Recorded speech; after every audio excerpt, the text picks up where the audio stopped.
Gaz, gaz, wciskam do dechy, gaz, gaz, gaz, gaz.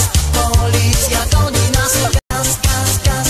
Wciskam do dechy, gaz, gaz, gaz, gaz. Słychać syreny trzask.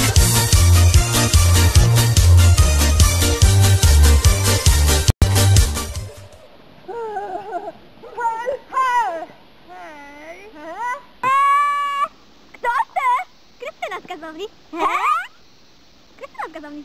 Kot? Z gazowni. Paniusiu! Paniusiu!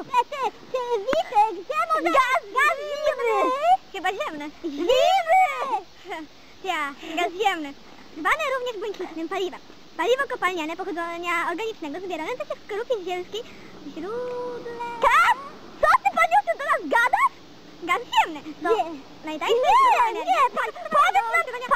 powiedz nam, gdzie możemy gaz zimny znaleźć.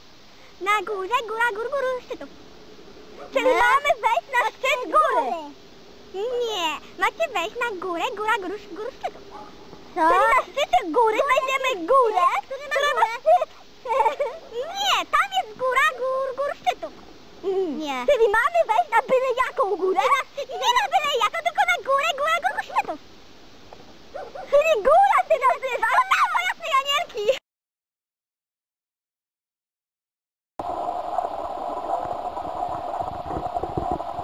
Panie! Co? My szukamy! Wiem. Skąd? Bo ja jestem tak zwierzący.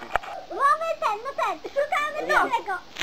Gazu. Ziemnego. Zimnego. Nie wiem wszystkiego. Tak wiem. Wiedząc, że przyjdziecie, przygotowałem dla was kartkę z dokładnym opisem tego, czego szukacie. Gaz ziemny to najtańsze źródło energii. Jest wykorzystywany do ogrzewania wody przy pomieszczeń zarówno w gospodarstwach domowych, jak i w różnego rodzaju przedsiębiorstwach. Mamy zastosowanie do połączonego produkowania ciepła i elektryczności.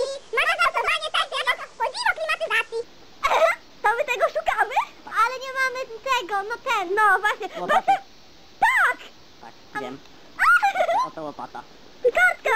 Ale zaraz, gdzie jest gaz? O tam, za pniaczkiem.